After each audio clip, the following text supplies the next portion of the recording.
Just to come back to the foundation, this is clearly much more than just a competition. You've obviously been privately helping young conductors for many years now, and yet when you were a young man, did you actually receive any direct help from the many distinguished elder conductors of that era? No, I don't think it. I think I do it because I didn't have it. So it's my sort of revenge. No, because and it's positive. I mean, there's nothing to say. You could never prevent somebody to make his career. So why not help him? It's a much better part. And to see that it comes in a part from yourself is one thing which fills your joy. And we could need 40 of them. And still there would be a demand because, mind you, the whole thing is expanding into the millions and millions of people who come to this new land of music. See, this fills me with greatest joy and admiration, because when you are too much younger, but when I studied, a concert was in Salzburg for 200 people, looking with esoteric faces and doing that to show that they are better than others. Today it has become a language, and I think the language which is most expanded on earth, because everybody can speak it. We are, I think, much more open to music as it was in my time of youth. And this is why we have to do everything to help. This is why I make the films, because, you know, it's now a trend of some governments to give as a present to some underdeveloped countries, or not really developed countries, a television station. And we will reach even people who up to now did not dream to get in touch with music. And certainly the reaction from very simple people is that they are immediately taken by this. So this is the last and not least field of this activity, that by making films we will what do you say? We will promote, extend and promote music for the youngs and for people who have not been in touch now. And indeed, in countries where Western music, to use a phrase, may not be particularly well known. Yes, I mean, exactly. The obvious case since the war is Japan. There's been this Yes, extraordinary... but Japan is a very enlightening case, because the president of NHK told me that their statistics say that a concert, a symphony concert, is normally watched by about 32 million people. That's some audience. That is an audience. Going back to your career, in 1939, when war broke out, I think you were 31. Yes. It's a pretty critical age for a conductor. I mean, you had already done your first concert with the Berlin Philharmonic. Yes. You'd had many years of experience in Ulm and Aachen. What happened during the war years? Was there much music in Germany? Were you able to continue conducting? Or? No, I was more or less restricted to 6 concerts a year. And any other sort of activities? It's just simply 6 concerts and that was it. So I was frozen up. So, were there any operas? It's a thing that sort of isn't, and I think Bayreuth kept on, didn't it, somehow, until 1942, if I'm right in saying. Yes, I think 42. But then it gradually died away. It died away, yes, and it had to be brought back in as you know, in 50. Did you conduct at all in England before the war? No, after the war. So you emerged here, I remember, I think, was it 48 or 49, something like that? I can't remember the exact date, but somewhere around there, you of course emerged really with the Philharmonia Orchestra, the Walter Legge Orchestra, and of course with the very many records. It was a long activity with Philharmonia. Of course, then when the call to Berlin came, reluctantly, I must say, because I liked them very much, and we have a great deal of things we have done together, but it just, you couldn't share those 2 things. It was a great orchestra, of course. Oh, yes, of course. I remember the first 2 in America. And you went to Berlin in 1955, I think. Yes, as chief 56. Yes. As chief conductor for life, I think. Yes, for life. I tell you why for life, because I was so attached to the orchestra, which I had conducted after the war, before I took the post, that I said, if they want me for life already, but I will not give all my heart for a thing which maybe is finished 5 years afterwards. So I said, if you want me, there I am, and not, let's forget it. And about that time, too, you became artistic director of the Vienna State Opera. That hasn't continued. What happened? Well, I tell you, it was very necessary for everything in my life, in my artistic activity, and I think we had really the best out of it. It was the last years where things were possible which today would no more be possible. And it convinced me that you cannot play what we call today a sort of repertory theater. I had, when I came to Vienna, I had in mind of making a sort of a constant festival. And it took me 3 years to realize that it's impossible. Humanly impossible, even if you had a budget higher than we had, and it was very high.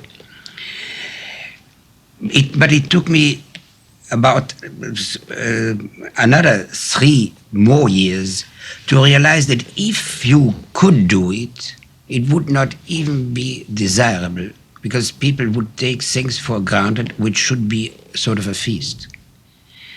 And that, combined with the ever-growing difficulties of finding the appropriate singers for everyday's use, convinced me that the whole system of this is, in my opinion, going to die very soon. You see, when I came to Vienna, there was always the question of why don't you play ensemble theater and ensemble opera, which is a really pure nonsense nowadays. Everybody who just sticks out a little bit above average is already taken by all the great theaters, and there you are. If you tie him up, you lose him completely. So what the best you can do to see that he is a certain time there. And I have never seen the ensemble spirit more developed than in the festival. In a festival, as it is now, for instance, to Easter, the people come with only one aim. They can do nothing outside. They just are there to work, to concentrate, and to do it as well as we. This merges and melts an ensemble of 10 singers into one family. Now, before we go on to the Salzburg Easter Festival, it seems to me you're fairly gloomy, therefore, about the future of publicly performed, what, to use your phrase, is repertoire opera. That is, night after night, 6 or 7 nights a week, yes, just churning it out. This, of course, has been what has happened for very many years now, but you think that's coming to an end? I think really it comes to an end because the amount of singers which an opera house keeps for not singing.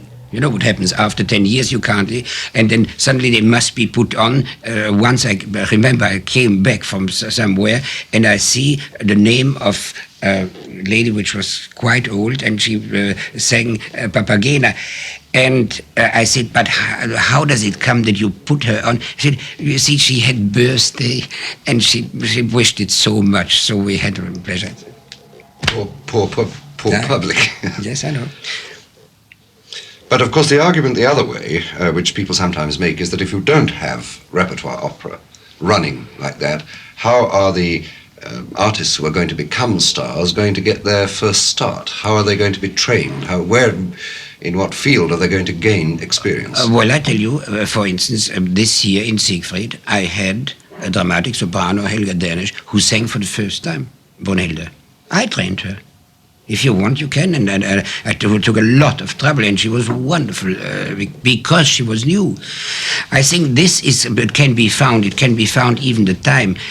I think it's the principle that you say it must be every day, which is too much. You would not run an orchestra which plays a concert every day. There's another aspect of the Easter Festival, of course, and that's your idea of recording the piece for gramophone records, that is, some considerable time before the festival, then putting the opera on the stage, and then finally filming it.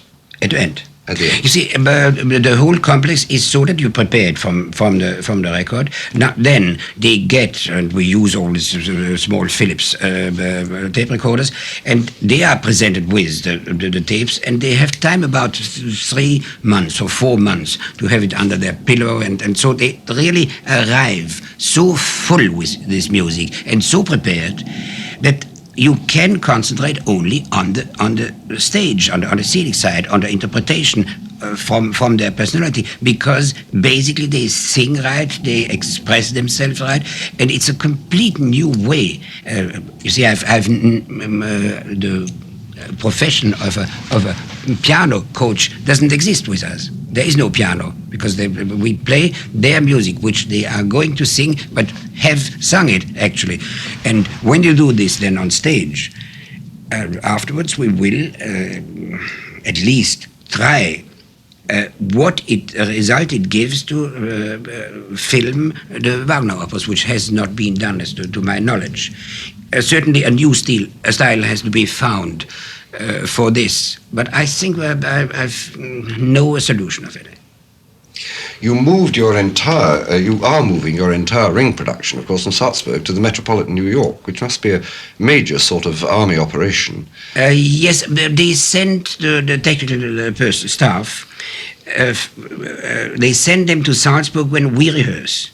And they write down everything, they make notes, and they are completely familiar with the whole idea when they leave, and then they rehearse with them, and I come, and it takes me about 3 weeks to mount it.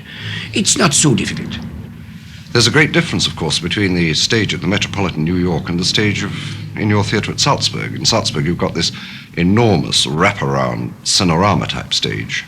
It's very important, of course, these days for young people to feel the sort of audience participation that comes from a theatre with a stage the shape of Salzburg's. Of course, in Salzburg, at the Easter Festival anyway, you have, I think, what's called a captive audience. That is, people who come for several days specifically. Yes, I was saying it for the August Festival for a long time. You must... it's a member of a family, it's not an audience. And it's not an audience which is organized by groups and by bus travel. We address the single member personally.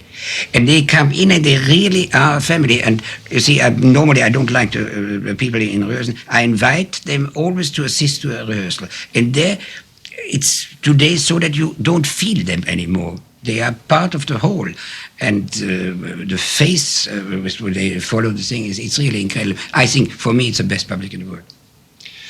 Yes, and I think there's another factor that has to be thought about, and that is that with the increasing pressures of modern life, I wonder whether it really is possible, I'm talking now not of musicians, but of ordinary people, whether it is possible to do a hard day's work in an office or in a home or wherever else you like, and then go and change and go and sit in a theatre and listen to, well, 4.5 hours of Wagner. Yeah. I question it. And let's admit it, if you start a Wagner opera at a time where they could be there, it becomes too long. So, you know, we start at 4:30 or 5 o'clock, and then by 9:45 everything is finished, and people are relaxed, and it's a completely different thing. And I must say, I'm terribly grateful that I can do it. How do you relax? I mean, obviously you have a great deal of pressure in terms of the performance and rehearsals. No, not so much. But, I relax maybe in conducting. In conducting? I know you're a very relaxed conductor, but... no, I mean, not exactly relaxed, but it fills me with joy, and I'm not tired afterwards.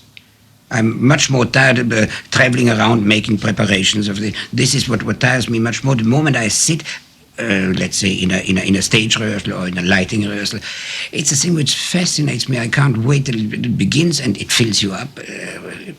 This is not a work which tires you. And then, of course, I lead a very healthy life. You see, I've at least in Salzburg 2 or 3 hours walk, and then I swim, and never go out. In 5 weeks, maybe once, and that's all. You have to adjust your life to what you do. But I mean, if you have something which fills you completely out, what else? I mean, you like speed, though, don't you? You like fast cars and aeroplanes. Oh yes, I love them. Yeah. You still fly? Oh, still I just begin, because I've made a transition now for a jet plane. And I learned it in LaGuardia in New York, when it was the last time my period for the ring. So I had only to conduct 4 times, and I was there 3 weeks, and I made an extensive ground simulator and school. I was never so tired in my life, because they really take you up, but it's fascinating. How to work the music. That's how to work, yes. It does seem to me that throughout your career there's been a sequence of big events followed by, shall we say, even bigger events. Now, you've established the Salzburg Easter Festival as distinct from the Summer Festival, which has been going for years. So what's the next thing? What's coming after that? You see, one thing is quite clear. This idea with the foundation is going to grow and grow and grow, and it will take an enormous time. And as I told you, it fills me with joy that I can give to a younger generation things in teaching. So I don't think I have a dull moment for the next 10 years. And you see, I do no more think that it's important that I conduct in Göteborg and in Lisbon for the 150th time the First Symphony of Brahms. I'm a little selective on what I do. The older one gets, the more you feel what an immense gift you have got by nature or by your fate, or that you are allowed to do it. Every concert is for me, maybe I think it's the last performance I do. And it's just, as it is now, so smooth and well rehearsed, it's a joy without end from beginning to the finish. And it's something of this joy that you hope to pass down as a legacy, yes, through the foundation to, yes, to the young people, to the orchestra, that it is one of the most noble arts and most noble profession you can have. And so live up to it and behave like it.